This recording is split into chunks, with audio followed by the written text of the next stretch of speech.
दोस्तों, कभी आपने सोचा है कि दुनिया के नक्शे पर जो देश आज हमें दिखते हैं, उनमें से कुछ देश ऐसे हैं जो बहुत पुराने हैं, उनकी रूट्स हजारों साल पीछे तक जाती हैं, और कुछ देश ऐसे भी हैं जो बहुत नए हैं, बस कुछ 100 साल पहले बने।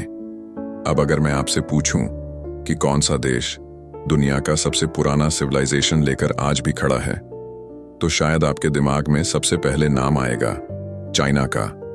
और ये सच भी है, क्योंकि चाइना सिर्फ एक देश नहीं है, बल्कि एक हजारों साल पुरानी सभ्यता है, जिसकी जड़ें इतनी गहरी हैं कि आज भी पूरी दुनिया उसकी सोच और उसके काम से इन्फ्लुएंस होती है। लेकिन असली सवाल ये है कि आखिर चाइना इतनी एज कैसे रखता है? यानी क्या वजह है कि ये सभ्यता हजारों साल पहले भी पावरफुल थी और आज भी टेक्नोलॉजी, इकोनॉमी और मिलिट्री पावर में दुनिया के टॉप देशों में से एक है? इसी सवाल का जवाब ढूंढने के लिए आज हम इस नरेशन जर्नी में उतरेंगे। और हाँ, अगर आप पहली बार हमारी ये कहानी सुन रहे हैं, तो मैं आपको बता दूं कि आप सुन रहे हैं लाइफ राइटर चैनल, जहां हम आपको ऐसी कहानियां सुनाते हैं जो आपकी नॉलेज को बढ़ाएं, आपके सोचने का नजरिया बदलें और आपको इंस्पायर करें। तो चलिए शुरू करते हैं इस सफर को। चाइना की सबसे बड़ी खासियत है उसकी हिस्ट्री। अगर आप हिस्ट्री की किताबें खोलेंगे तो पाएंगे कि वहां की सभ्यता करीब 4000-5000 साल पुरानी मानी जाती है। वहां के लोग एग्रीकल्चर करते थे, वहां की अपनी लिखावट थी, अपना कल्चर था, और धीरे धीरे उन्होंने ऐसे सिस्टम्स बनाए जो आज मॉडर्न वर्ल्ड में भी सरवाइव कर रहे हैं। मतलब आज से हजारों साल पहले भी वहां के लोग ऑर्गेनाइज तरीके से रहते थे, रूल्स फॉलो करते थे, एजुकेशन को महत्व देते थे और सबसे ज्यादा फैमिली वैल्यूज को इंपॉर्टेंस देते थे। यही वैल्यूज आज भी चाइनीज सोसाइटी का बेस हैं। अब सोचिए, जब किसी समाज के पास इतनी लंबी हिस्ट्री होती है तो नेचुरली उसमें बहुत सारे एक्सपीरियंसेस जुड़ जाते हैं। गलतियां भी होती हैं, जीत भी होती है, हार भी होती है और रिफॉर्म्स भी होते हैं। चाइना ने अपनी हिस्ट्री में हर तरह के फेजेस देखे, वॉर भी, शांति भी, इन्वेजन भी और इन्वेंशंस भी, और यही मिक्स उसे इतनी एज देता है। लेकिन सिर्फ पुरानी हिस्ट्री से कोई देश आगे नहीं बढ़ता। असली गेम चेंजर तब हुआ जब मॉडर्न एज में चाइना ने टेक्नोलॉजी को अपनाया और उसको अपनी सोच के हिसाब से ढाला। आज अगर हम कहते हैं कि चाइना टेक्नोलॉजी में बहुत आगे है, तो उसके पीछे डेकेड्स की मेहनत है। चाइना की टेक्नोलॉजी कैसे काम करती है, ये सवाल भी बहुत इंटरेस्टिंग है। देखिए, सबसे पहली चीज है कि चाइना टेक्नोलॉजी को सिर्फ कॉपी नहीं करता, वो उसे मॉडिफाई करता है और अपने देश की जरूरतों के हिसाब से फिट करता है। शुरू में लोगों ने कहा कि चाइना सिर्फ दूसरे देशों से आइडियाज उठाता है, लेकिन सच ये है कि उन्होंने जो भी उठाया उसे मास लेवल पर इतना सस्ता और एक्सेसिबल बना दिया कि पूरी दुनिया हिल गई। जैसे electronics, mobile phones, CCTV cameras, AI based systems और मैन्युफैक्चरिंग मशीन्स। इन सब को चाइना ने उस स्केल पर बनाया कि दुनिया का कोई और देश उतना तेजी से प्रोड्यूस ही नहीं कर सका। चाइना की टेक्नोलॉजी काम करती है 3 बड़े प्रिंसिपल्स पर। नंबर 1, मास प्रोडक्शन, यानी किसी भी चीज को इतने बड़े स्केल पर बनाना कि उसकी कॉस्ट बहुत लो हो जाए। नंबर 2, एफिशिएंसी, यानी काम करने का तरीका इतना तेज और ऑर्गेनाइज्ड कि कम समय में ज्यादा आउटपुट निकले। नंबर 3, इंटीग्रेशन, यानी टेक्नोलॉजी को सिर्फ शो ऑफ के लिए नहीं, बल्कि रोजमर्रा की जिंदगी में यूज करने के लिए डिजाइन करना। आपको एक एग्जांपल देता हूं, हाई स्पीड ट्रेन्स। जापान ने सबसे पहले बुलेट ट्रेन शुरू की, लेकिन चाइना ने उस टेक्नोलॉजी को लिया, उसे मॉडिफाई किया और आज पूरे देश में हाई स्पीड रेलवे नेटवर्क बना दिया। अब नतीजा ये है कि अगर कोई टूरिस्ट चाइना जाता है तो वहां की बुलेट ट्रेन एक्सपीरियंस करना उसकी बकेट लिस्ट में होता है। यही है टेक्नोलॉजी विद इंटीग्रेशन। अब आता है तीसरा सवाल, चाइना दुनिया को क्या संदेश देता है? अगर आप ध्यान से देखें तो चाइना हमेशा एक मैसेज पुश करता है कि डिसिप्लिन और यूनिटी से कोई भी देश दुनिया की सुपर पावर बन सकता है। वहां के लोग अपने नेशनल गोल्स के लिए बहुत डेडिकेटेड होते हैं। सरकार जो भी दिशा देती है, पूरा समाज उसी डायरेक्शन में चल पड़ता है।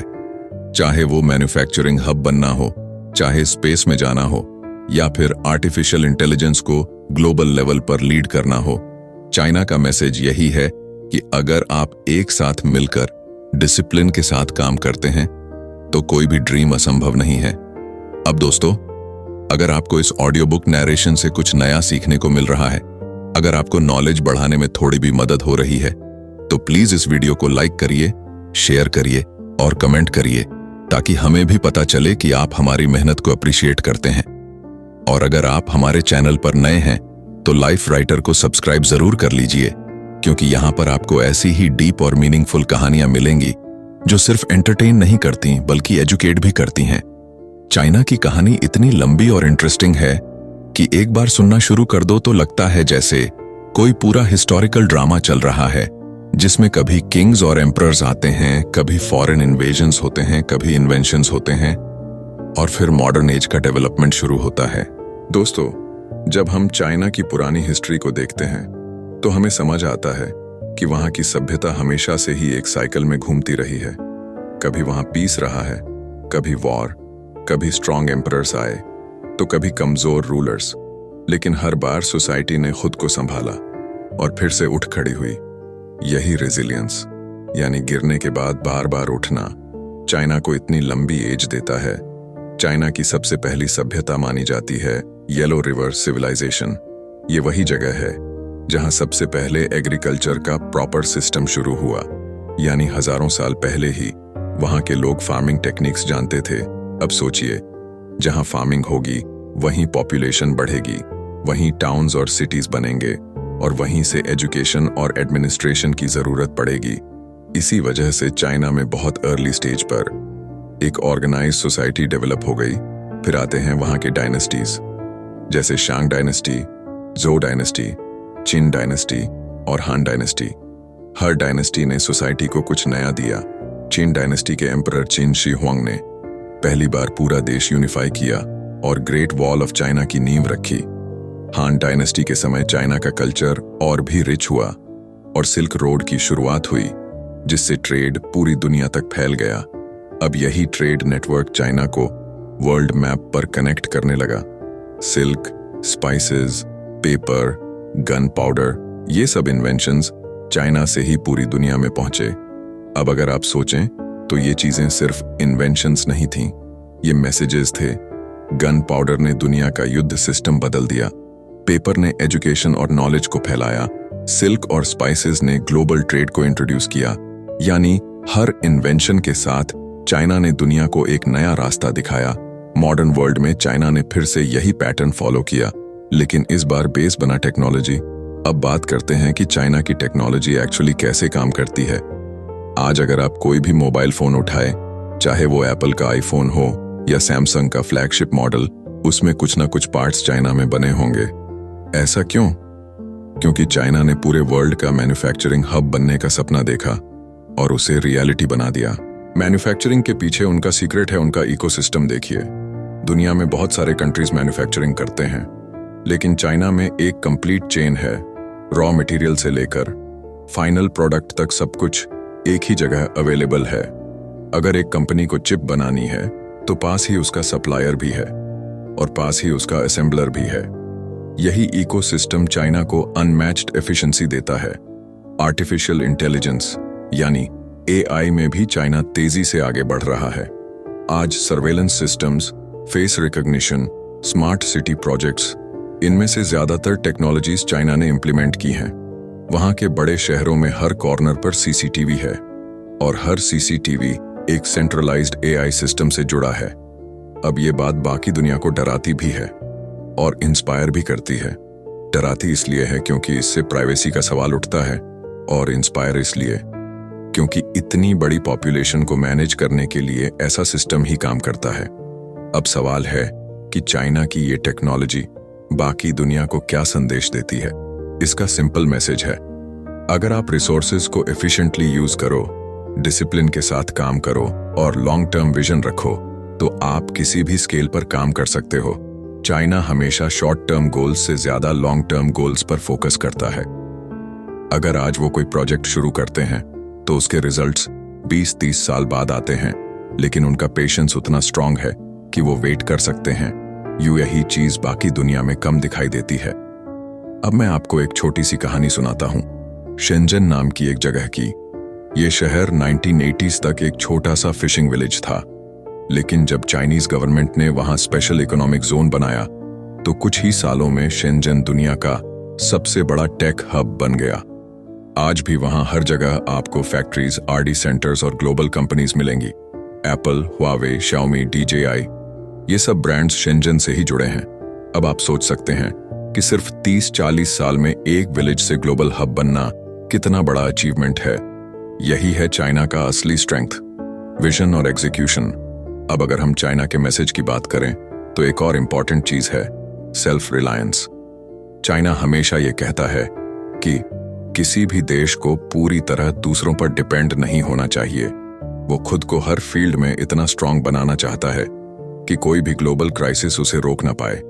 यही वजह है कि जब पैंडेमिक आया तब भी चाइना ने बहुत जल्दी रिकवर किया, क्योंकि उसका मैन्युफैक्चरिंग और हेल्थ केयर सिस्टम पहले से प्रिपेयर्ड था। अब हम यहाँ चाइना की ताकत की बात करते हैं तो सिर्फ उसकी टेक्नोलॉजी और हिस्ट्री ही नहीं, बल्कि उसकी पॉलिटिक्स और गवर्नेंस सिस्टम भी बहुत बड़ा रोल निभाते हैं। बाकी देशों से चाइना की सबसे बड़ी यूनिकनेस ये है कि वहां का सिस्टम बहुत सेंट्रलाइज्ड है, यानी डिसीजंस लेने की ताकत ज्यादा बंटकर इधर उधर नहीं जाती। ये सिस्टम कुछ लोगों को स्ट्रिक्ट लगता है, लेकिन यही सिस्टम चाइना की ग्रोथ का सबसे बड़ा सीक्रेट भी है। चाइना की गवर्नमेंट हमेशा लॉन्ग टर्म विजन के साथ चलती है। जैसे बाकी देशों में इलेक्शंस हर 5 साल में होते हैं और हर बार नई गवर्नमेंट आती है तो उसके साथ नए प्लान्स भी आते हैं, लेकिन चाइना में ऐसा नहीं है। वहां कम्युनिस्ट पार्टी डेकेड्स तक एक ही विजन को लेकर चलती है और धीरे धीरे उसे एग्जीक्यूट करती है। अब इसका फायदा ये होता है कि कोई भी बड़े से बड़ा प्रोजेक्ट बीच में अधूरा नहीं छूटता, चाहे वो हाई स्पीड रेलवे हो, चाहे स्पेस मिशन हो या फिर AI डेवलपमेंट।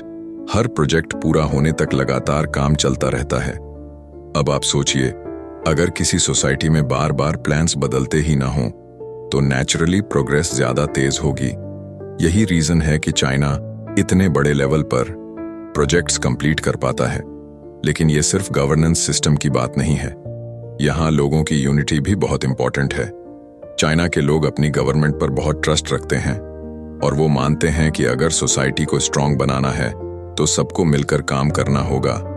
अब ये यूनिटी छोटी छोटी चीजों में भी दिखाई देती है, जैसे अगर वहां कोई नया रूल आता है तो पूरी सोसाइटी उसको अडॉप्ट कर लेती है, चाहे वो ट्रैफिक सिस्टम से जुड़ा हो, डिजिटल पेमेंट से या फिर हेल्थ सिस्टम से। डिजिटल पेमेंट्स का एग्जाम्पल लीजिए। दुनिया में सबसे पहले क्रेडिट कार्ड और डेबिट कार्ड का कल्चर अमेरिका और यूरोप में आया था, लेकिन चाइना ने उसको पूरी तरह स्किप कर दिया और सीधे मोबाइल पेमेंट्स पर चला गया। आज वहां छोटे से छोटा वेंडर भी QR कोड से पेमेंट लेता है। अब ये कितना बड़ा चेंज है, और ये पॉसिबल हुआ सिर्फ इसलिए क्योंकि सोसाइटी ने एक साथ मिलकर इस टेक्नोलॉजी को एक्सेप्ट किया। चाइना की गवर्नेंस सिस्टम और लोगों की यूनिटी से एक और मैसेज मिलता है, डिसिप्लिन और कलेक्टिव स्ट्रेंथ। वहां इंडिविजुअल फ्रीडम थोड़ी कम है, लेकिन कलेक्टिव प्रोग्रेस बहुत फास्ट है, और यही बैलेंस चाइना को एक यूनिक आइडेंटिटी देता है। अब सवाल है कि इस सिस्टम का दुनिया पर क्या असर पड़ता है।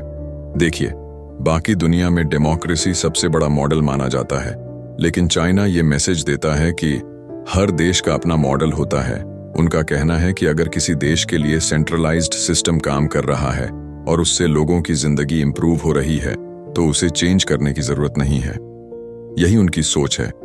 चाइना का एक और बड़ा प्लस पॉइंट है उसकी एजुकेशन सिस्टम। वहां बच्चों को बचपन से ही डिसिप्लिन और कंपटीशन की आदत डाली जाती है। उनके लिए एजुकेशन सिर्फ नॉलेज लेने का प्रोसेस नहीं है, बल्कि फ्यूचर रिस्पॉन्सिबिलिटीज के लिए ट्रेनिंग है। इसी वजह से वहां से हर साल लाखों इंजीनियर्स और साइंटिस्ट्स निकलते हैं जो देश की इकोनॉमी और टेक्नोलॉजी को आगे बढ़ाते हैं। अब दोस्तों, अगर हम गवर्नेंस और एजुकेशन की इस ताकत को टेक्नोलॉजी से जोड़ दें तो पिक्चर और भी क्लियर हो जाती है। चाइना अपने प्रोजेक्ट्स को सिर्फ शॉर्ट टर्म बिजनेस की तरह नहीं देखता, बल्कि नेशनल मिशन की तरह देखता है। जैसे अगर वो AI में इन्वेस्ट कर रहा है तो उसका गोल सिर्फ पैसा कमाना नहीं है, बल्कि आने वाले 20-30 सालों तक पूरी दुनिया में लीड करना है। यही लॉन्ग टर्म विजन बाकी देशों से अलग बनाता है। अब आपको और इसके बारे में बताता हूं। बीजिंग ओलंपिक्स 2008 के बारे में, उस टाइम तक दुनिया चाइना को एक डेवलपिंग कंट्री मानती थी। लेकिन जब बीजिंग ओलंपिक्स हुआ तो पूरे दुनिया ने देखा कि चाइना किस स्केल पर ऑर्गेनाइज कर सकता है। ओपनिंग सेरेमोनी से लेकर पूरा इंफ्रास्ट्रक्चर, सब कुछ इतना ग्रैंड और डिसिप्लिन्ड था कि दुनिया शॉक में रह गई। यही वो मोमेंट था जब दुनिया ने एक्सेप्ट किया कि चाइना अब सिर्फ एक डेवलपिंग कंट्री नहीं रहा, बल्कि एक ग्लोबल पावर बन चुका है। तो दोस्तों, चाइना की गवर्नेंस और यूनिटी हमें ये मैसेज देती है कि अगर कोई सोसाइटी अपने नेशनल गोल्स के लिए सैक्रिफाइस करने को तैयार हो और अगर सरकार और जनता एक साथ विजन पर काम करे तो कोई भी देश सुपर पावर बन सकता है। दोस्तों, जब हम किसी देश की ताकत की बात करते हैं तो सबसे ज्यादा इंपॉर्टेंस इकोनॉमी को दी जाती है, क्योंकि चाहे हिस्ट्री कितनी भी पुरानी हो, चाहे गवर्नेंस सिस्टम कितना भी स्ट्रांग हो, अगर इकोनॉमी मजबूत नहीं है तो कोई देश ग्लोबल लेवल पर अपनी पहचान नहीं बना सकता। और यही वो फील्ड है जिसमें चाइना ने पिछले कुछ दशकों में पूरी दुनिया को चौंका दिया है। आज अगर आप ग्लोबल ट्रेड मैप देखें तो हर जगह आपको चाइना का नाम मिलेगा। मोबाइल फोन से लेकर क्लोथ्स, इलेक्ट्रॉनिक्स से लेकर फर्नीचर, हैवी मशीनरी से लेकर टॉयज तक, आप जो भी चीज उठाइए उसमें मेड इन चाइना लिखा हुआ मिलता है। अब सवाल यह है कि आखिर कैसे एक देश इतनी बड़ी इकोनॉमी और मैन्युफैक्चरिंग हब बन गया। इसका सीक्रेट छुपा है 1970 और 1980 में। उस टाइम चाइना ने एक बहुत बड़ा डिसीजन लिया और अपनी इकोनॉमी को ओपन किया। डेंग शाओपिंग नाम के लीडर ने इकोनॉमिक रिफॉर्म्स को लाए और पहली बार चाइना ने ग्लोबल ट्रेड के लिए अपने दरवाजे खोले। उन्होंने एक प्रिंसिपल दिया, it doesn't matter if the cat is black और white as long as it catches mice. यानी फर्क नहीं पड़ता सिस्टम कैसा है, बस रिजल्ट आना चाहिए। यहीं से शुरू हुआ चाइना का इकोनॉमिक ट्रांसफॉर्मेशन। उन्होंने कोस्टल एरियाज में स्पेशल इकोनॉमिक जोन्स बनाए, जैसे शेंजन। वहां टैक्स बेनिफिट्स दिए गए, फॉरेन कंपनीज को इनवाइट किया गया और मैन्युफैक्चरिंग इंडस्ट्री को प्रमोट किया गया। अब जब फॉरेन कंपनीज वहां आईं तो उन्होंने टेक्नोलॉजी और इन्वेस्टमेंट दोनों लाए। लोकल चाइनीज वर्कर्स ने उनसे सीखा और धीरे धीरे अपनी कंपनीज खड़ी करनी शुरू की। अब सबसे बड़ा फैक्टर आया, चीप लेबर। चाइना की पॉपुलेशन बहुत बड़ी थी और वहां वर्कर्स कम पैसे में भी काम करने को तैयार थे। इसका फायदा उठाकर चाइना ने पूरे वर्ल्ड को अट्रैक्ट किया। अमेरिकन और यूरोपियन कंपनीज को लगा कि अगर प्रोडक्शन कॉस्ट कम करनी है तो चाइना से बेटर जगह कोई नहीं, और देखते ही देखते चाइना ग्लोबल सप्लाई चेन का सबसे बड़ा हिस्सा बन गया। लेकिन यहां पर एक ट्विस्ट है, चाइना ने सिर्फ दूसरों के लिए मैन्युफैक्चरिंग नहीं की, बल्कि उसने खुद भी पैरेलल में अपनी कंपनीज को ग्रो कराया। Huawei, Xiaomi, Lenovo, Alibaba, Tencent, ये सब ब्रांड्स धीरे धीरे ग्लोबल जायंट्स बन गए। मतलब शुरू में China factory of the world बना और फिर उसने खुद इनोवेटर ऑफ द वर्ल्ड बनने की तरफ कदम बढ़ाया। अब आप सोचिए, जब किसी देश के पास इतनी बड़ी मैन्युफैक्चरिंग कैपेसिटी हो जाती है तो नेचुरली उसका ट्रेड बैलेंस भी बहुत स्ट्रांग हो जाता है। चाइना हर साल ट्रिलियंस ऑफ डॉलर्स का सामान एक्सपोर्ट करता है, और सिर्फ इतना ही नहीं, उसने ग्लोबल इंफ्रास्ट्रक्चर प्रोजेक्ट्स में भी पैसा लगाना शुरू किया, जैसे बेल्ट एंड रोड इनिशिएटिव। ये एक ऐसा प्रोजेक्ट है जिसमें चाइना ने पूरे एशिया, अफ्रीका और यूरोप को कनेक्ट करने की कोशिश की।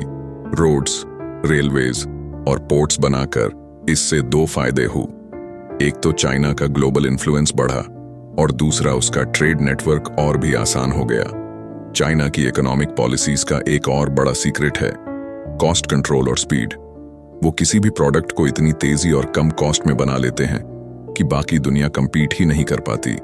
यही वजह है कि आज भी अगर कोई स्टार्टअप या कंपनी अपनी प्रोडक्ट कॉस्ट कम करना चाहती है तो उसकी पहली चॉइस चाइना ही होती है। अब ऑडियंस के लिए एक छोटा सा सवाल, आपने कितनी बार कोई चीज खरीदी है जिस पर मेड इन चाइना लिखा हो? शायद गिनना मुश्किल हो जाएगा, क्योंकि ये हमारे रोजमर्रा की जिंदगी का हिस्सा बन चुका है। और यही है चाइना की असली ताकत। वो इनविजिबल तरीके से पूरी दुनिया की इकोनॉमी का हिस्सा है। अब अगर हम बात करें कि चाइना की इकोनॉमी दुनिया को क्या मैसेज देती है, तो इसका सिंपल आंसर है अडेप्टेबिलिटी और स्केल।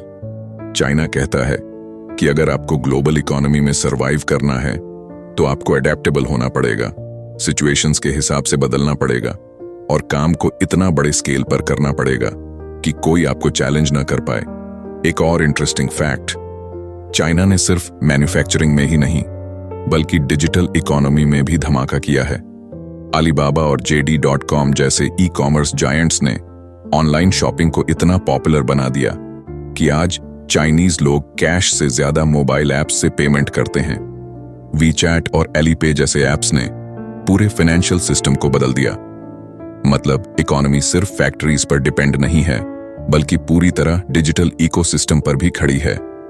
अब सोचिए, जब मैन्युफैक्चरिंग, डिजिटल इकोनॉमी और ग्लोबल ट्रेड तीनों एक साथ मिल जाते हैं तो वो देश कितना पावरफुल बन जाता है।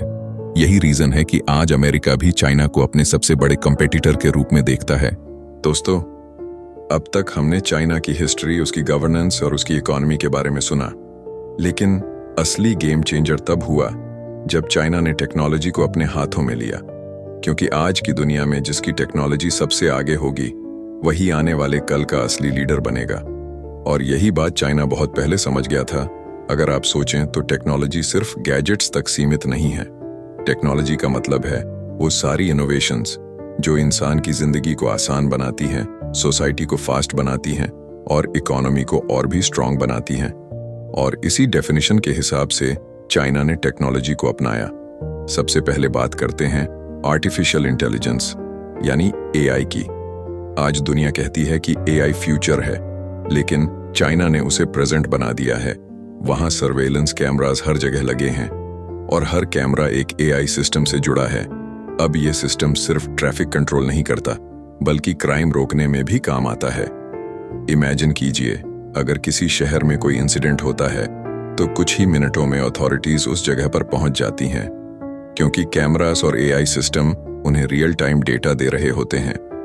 अब दुनिया में बहुत लोग कहते हैं कि इससे प्राइवेसी खतरे में है, लेकिन चाइना का जवाब सिंपल है। अगर सोसाइटी सेफ है तो इंडिविजुअल सैक्रिफाइसेस भी ठीक हैं, और यही सोच उन्हें बाकी दुनिया से अलग बनाती है। इसके बाद आता है 5G रेवोल्यूशन। हुआवेई जैसी कंपनीज ने चाइना को इतनी तेज इंटरनेट कनेक्टिविटी दी कि वहां की पूरी इकोनॉमी डिजिटल हो गई। Online payments, e-commerce, smart cities, ये सब 5G की वजह से पॉसिबल हुए। और अब चाइना 6G पर काम कर रहा है, जिसका मतलब है कि आने वाले सालों में वो बाकी दुनिया से कई कदम आगे निकल सकता है। स्पेस टेक्नोलॉजी में भी चाइना ने बहुत तेजी से प्रोग्रेस किया है। पहले लोग कहते थे कि स्पेस सिर्फ अमेरिका और रशिया का खेल है, लेकिन अब चाइना ने अपना स्पेस स्टेशन बना लिया है और चांद और मार्स तक मिशंस भेजना शुरू कर दिया है। उनका टारगेट साफ है, आने वाले टाइम में स्पेस एक्सप्लोरेशन में भी ग्लोबल लीडर बनना। अब एक और इंटरेस्टिंग फील्ड है रिन्यूएबल एनर्जी और ग्रीन टेक्नोलॉजी। चाइना जानता है कि उसकी पॉपुलेशन बहुत बड़ी है और पोल्यूशन भी एक बड़ा चैलेंज है, इसलिए वो सोलर पैनल्स, विंड एनर्जी और इलेक्ट्रिक व्हीकल्स पर बहुत जोर दे रहा है। आज दुनिया में सबसे ज्यादा सोलर पैनल्स चाइना में ही बनते हैं। टेस्ला जैसी कंपनीज इलेक्ट्रिक कार्स में नाम कमा रही हैं, लेकिन अगर आप सप्लाई चेन देखें तो उसमें भी चाइना का बहुत बड़ा हिस्सा है। चाइना की टेक्नोलॉजी रेवोल्यूशन का सबसे बड़ा फीचर है उसकी स्पीड और स्केल। कोई भी नई टेक्नोलॉजी आते ही वो उसको इतने बड़े लेवल पर अप्लाई कर देता है कि दुनिया शॉक्ड रह जाती है। जैसे ड्रोन्स, DJI नाम की चाइनीज कंपनी ने ड्रोन्स को इतना एक्सेसिबल बना दिया कि आज फिल्म मेकर से लेकर डिलीवरी कंपनीज तक सब उनका यूज करते हैं। अब सोचिए, ड्रोन जो पहले मिलिट्री टूल माना जाता था वो आज फोटोग्राफी और फार्मिंग में भी यूज हो रहा है। यह है टेक्नोलॉजी का डेमोक्रेटाइजेशन, यानी हर किसी तक पहुंचाना। अब अगर हम बात करें फ्यूचर प्रोजेक्ट्स की तो चाइना के प्लान्स वाकई बहुत बड़े हैं। सबसे पहले है स्मार्ट सिटीज प्रोजेक्ट। वहां पूरी सिटीज को AI, IoT और बिग डेटा से कनेक्ट किया जा रहा है। मतलब हर स्ट्रीट लाइट, हर कार, हर बिल्डिंग सब इंटरनेट से जुड़ा होगा। इससे ट्रैफिक कंट्रोल से लेकर इलेक्ट्रिसिटी यूज तक सब कुछ ऑटोमेट हो जाएगा।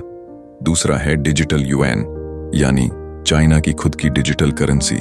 जबकि बाकी दुनिया अभी क्रिप्टो करेंसीज को रेगुलेट करने की कोशिश कर रही है, चाइना ने अपनी state backed digital currency launch कर दी है। इसका फायदा ये होगा कि ग्लोबल ट्रेड में भी चाइना का इन्फ्लुएंस और बढ़ेगा।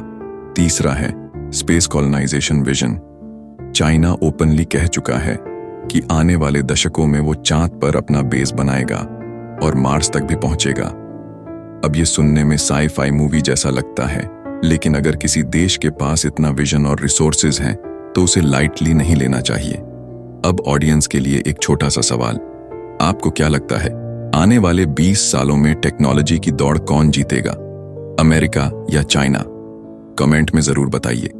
चाइना की टेक्नोलॉजी रेवोल्यूशन हमें एक बड़ा मैसेज देती है, never stop adapting.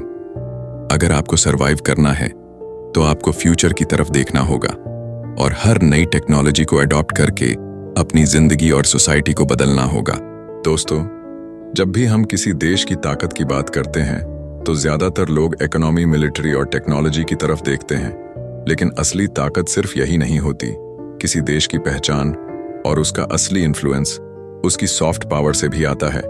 Soft power मतलब culture, tradition, language, movies, art, sports और फिलॉसफी। और अगर सॉफ्ट पावर की बात करें तो चाइना का नाम दुनिया में बहुत ऊपर आता है। चाइना सिर्फ अपनी इकोनॉमी और टेक्नोलॉजी से दुनिया को इन्फ्लुएंस नहीं करता, बल्कि वो अपनी थाउजेंड्स ऑफ ईयर्स पुरानी कल्चर से भी पूरी दुनिया को मैसेज देता है। Martial arts, Chinese medicine, Confucius philosophy, Chinese movies और इवन फूड कल्चर, ये सब चाइना की सॉफ्ट पावर का हिस्सा हैं। सबसे पहले बात करते हैं मार्शल आर्ट्स की। कुंग फू, टाई ची, शाओलिन टेक्निक्स, ये सिर्फ फाइट स्टाइल्स नहीं हैं, बल्कि एक पूरा लाइफस्टाइल है। मार्शल आर्ट्स डिसिप्लिन, पेशेंस और इनर बैलेंस सिखाते हैं। जैकी चान और ब्रूस ली जैसे लेजेंड्स ने चाइनीज मार्शल आर्ट्स को ग्लोबल लेवल पर पहुंचा दिया। अब सोचिए, ब्रूस ली की मूवीज ने दुनिया भर के लाखों लोगों को इंस्पायर किया कि वो मार्शल आर्ट्स सीखें। और ये सिर्फ फिजिकल ट्रेनिंग नहीं थी, बल्कि एक फिलॉसफी थी, अपने माइंड और बॉडी को कंट्रोल करना। इसके बाद आता है चाइनीज फिलॉसफी और टीचिंग्स। कन्फ्यूशियस की टीचिंग्स आज भी दुनिया में पढ़ाई जाती हैं। उनका फोकस था रिस्पेक्ट, हार्मनी और डिसिप्लिन। उनका मैसेज ये था कि अगर सोसाइटी को स्ट्रांग बनाना है तो हर इंसान को अपनी रिस्पॉन्सिबिलिटीज निभानी होंगी। ये मैसेज चाइना आज भी दुनिया को देता है कि एक ऑर्गेनाइज्ड सोसाइटी ही प्रोग्रेस कर सकती है। चाइनीज मेडिसिन भी सॉफ्ट पावर का बड़ा हिस्सा है। एक्यूपंक्चर, हर्बल रेमेडीज और बैलेंस ऑफ यिन यांग, ये कॉन्सेप्ट्स हजारों साल पुराने हैं, लेकिन आज मॉडर्न वर्ल्ड में भी लोग इन्हें यूज करते हैं। हेल्थ के लिए नेचुरल अप्रोच और बॉडी को बैलेंस में रखना, ये फिलॉसफी दुनिया को अलग पर्सपेक्टिव देती है। चाइना की सॉफ्ट पावर का एक और इम्पॉर्टेंट हिस्सा है उसका festival culture. Chinese new year, lantern festival, dragon boat festival, ये सेलिब्रेशंस इतनी कलरफुल और मीनिंगफुल होती हैं कि दुनिया भर में लोग इन्हें सेलिब्रेट करते हैं। खासकर चाइनीज न्यू ईयर, जिसमें फायर क्रैकर्स, रेड लैंटर्न्स और ड्रैगन डांसेस होते हैं, वो अब ग्लोबल फेस्टिवल बन चुका है। सॉफ्ट पावर का असली असर ये होता है कि लोग उस देश से इमोशनली जुड़ जाते हैं। इकोनॉमी और मिलिट्री रिस्पेक्ट दिलाते हैं, लेकिन कल्चर प्यार दिलाता है। और यही चाइना का सबसे बड़ा सीक्रेट है। अब सवाल यह है कि चाइना दुनिया को सॉफ्ट पावर से क्या मैसेज देता है। उसका मैसेज सिंपल है, बैलेंस और harmony. Martial arts, medicine, philosophy, festivals, हर चीज यही सिखाती है कि जिंदगी में बैलेंस जरूरी है। अगर माइंड और बॉडी बैलेंस्ड हैं, अगर सोसाइटी और नेचर बैलेंस्ड हैं, तो प्रोग्रेस नेचुरली आएगी। और यही मैसेज आज की दुनिया के लिए बहुत इंपॉर्टेंट है, क्योंकि आज हम फास्ट पेस्ड लाइफ जी रहे हैं। स्ट्रेस और कंपटीशन हर जगह है। ऐसे में अगर कोई कल्चर हमें हार्मनी और बैलेंस का रास्ता दिखाता है तो वो सॉफ्ट पावर से ज्यादा एक गिफ्ट बन जाता है।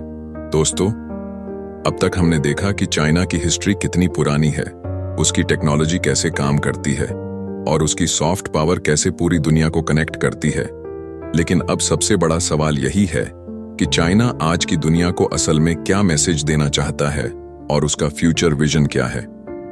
चाइना का सबसे पहला और सबसे क्लियर मैसेज है डेवलपमेंट फॉर ऑल, यानी कि प्रोग्रेस सिर्फ एक देश की नहीं होनी चाहिए, बल्कि पूरी दुनिया को साथ लेकर चलना चाहिए। इसी सोच के साथ चाइना ने belt and road initiative launch किया था। ये इनिशिएटिव एक तरह का मॉडर्न सिल्क रोड है जो एशिया, यूरोप और अफ्रीका को कनेक्ट करता है। इसका मकसद है ट्रेड, इंफ्रास्ट्रक्चर और कल्चरल एक्सचेंज को बढ़ाना। चाइना ये मैसेज देना चाहता है कि अगर हम ग्लोबल कनेक्शन स्ट्रॉन्ग करेंगे तो सबको फायदा होगा। चाइना का दूसरा बड़ा मैसेज है सेल्फ रिलायंस और इनोवेशन। अगर हम हिस्ट्री देखें तो चाइना ने हमेशा अपने रिसोर्सेज और अपनी मेहनत पर भरोसा किया है। आज भी मेड इन चाइना सिर्फ मैन्युफैक्चरिंग का सिंबल नहीं है, बल्कि इनोवेशन और सेल्फ डिपेंडेंस का सिंबल है। Drones, high speed trains, 5G technology, AI development, China दुनिया को यह दिखा रहा है कि अगर कोई देश हार्डवर्क और विजन रखे तो वो किसी भी ग्लोबल लीडर को चैलेंज कर सकता है। अब एक इंटरेस्टिंग बात, चाइना का ग्लोबल विजन सिर्फ इकोनॉमी और टेक्नोलॉजी तक लिमिटेड नहीं है, बल्कि एनवायरनमेंट और सस्टेनेबिलिटी पर भी फोकस करता है। ग्रीन डेवलपमेंट का कॉन्सेप्ट चाइना ने दुनिया के सामने रखा। Solar panels, wind energy, electric vehicles, China in sectors में वर्ल्ड लीडर है। वो दुनिया को ये मैसेज दे रहा है कि फ्यूचर सिर्फ इंडस्ट्रियल ग्रोथ में नहीं, बल्कि सस्टेनेबल ग्रोथ में है। चाइना का एक और बड़ा मैसेज है मल्टीपोलर वर्ल्ड, यानी कि दुनिया सिर्फ एक या दो कंट्रीज के हाथ में नहीं रहनी चाहिए। अमेरिका या यूरोप जैसे पावर्स को बैलेंस करने के लिए एशिया का भी रोल होना चाहिए। इसी वजह से चाइना कई बार यूनाइटेड नेशंस और इंटरनेशनल फोरम्स पर यह बात कहता है कि हर देश को बराबरी का हक मिलना चाहिए। ये सोच ग्लोबल इक्वालिटी का मैसेज देती है। अब ऑडियंस से एक सवाल, क्या आपको लगता है कि दुनिया मल्टीपोलर होनी चाहिए, यानी हर देश को बराबर का इंपॉर्टेंस मिलना चाहिए, या फिर एक सुपर पावर ही पूरे वर्ल्ड को लीड करे? कमेंट करके बताइए। चाइना का ग्लोबल मैसेज एक और तरीके से भी क्लियर होता है, उसकी कल्चर और फिलॉसफी से। कन्फ्यूशियस फिलॉसफी में हार्मनी और पीस पर जोर दिया गया है। इसी सोच को चाइना अपनी फॉरेन पॉलिसी में भी दिखाने की कोशिश करता है। पीसफुल राइज का कॉन्सेप्ट चाइना का फेवरेट है। इसका मतलब है कि चाइना अपनी ताकत बढ़ाएगा, लेकिन बिना किसी वॉर या डिस्ट्रक्शन के। लेकिन हाँ, दुनिया में हर कोई चाइना की थिंकिंग को पॉजिटिव नजर से नहीं देखता। कई लोग कहते हैं कि चाइना का इन्फ्लुएंस बढ़ने से छोटे देशों की इंडिपेंडेंस कम हो सकती है।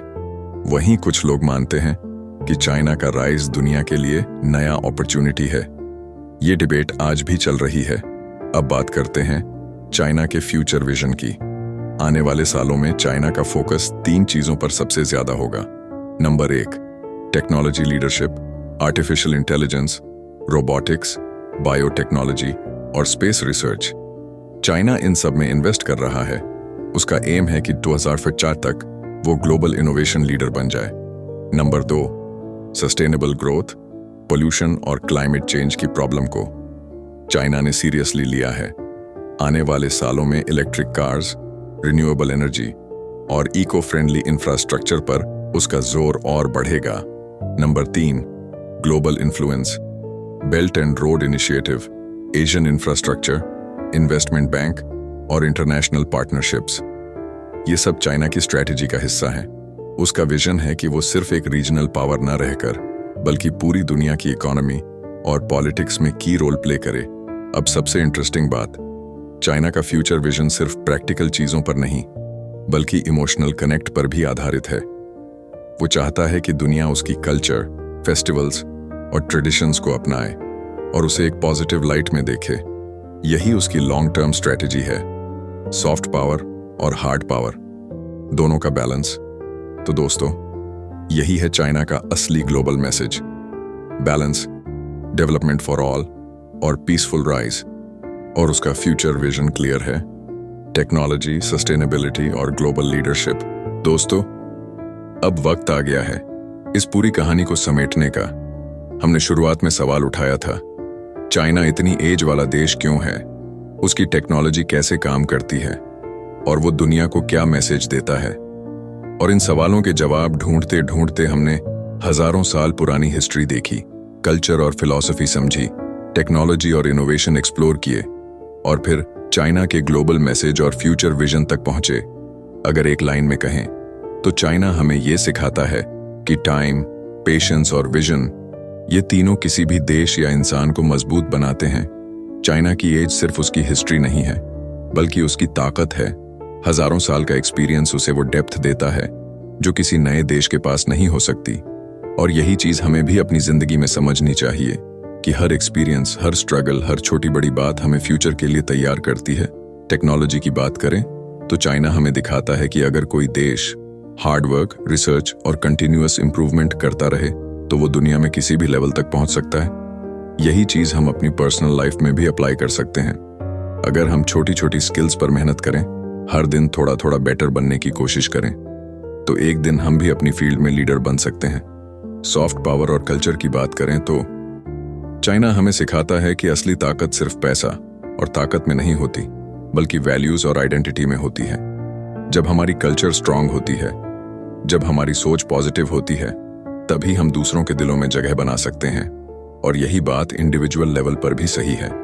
अगर हम सिर्फ पैसा कमाने पर फोकस करेंगे तो लोग हमें रिस्पेक्ट तो देगा, लेकिन दिल से कनेक्ट तभी होंगे जब हमारे अंदर वैल्यूज और पॉजिटिविटी होगी। ग्लोबल मैसेज और फ्यूचर विजन से हमें एक और बड़ा लेसन मिलता है कि प्रोग्रेस हमेशा सबको साथ लेकर चलने में है। अगर हम अकेले सक्सेस पाते हैं तो वो टेम्परेरी होती है, लेकिन अगर हम दूसरों को साथ लेकर ग्रो करते हैं तो वो सक्सेस परमानेंट और इम्पैक्टफुल बन जाती है। तो दोस्तों, यही चाइना की कहानी हमें इनडायरेक्टली लाइफ लेसन्स देती है। और अगर आप ध्यान से सुने तो हर जगह एक ही बात बार बार सामने आती है, balance. Balance between tradition and modernity, balance between power and peace, balance between economy and environment. और यही बैलेंस हमें अपनी जिंदगी में भी सीखना चाहिए। अब जरा आप सोचिए, आपकी लाइफ में कहाँ कहाँ इम्बैलेंस है।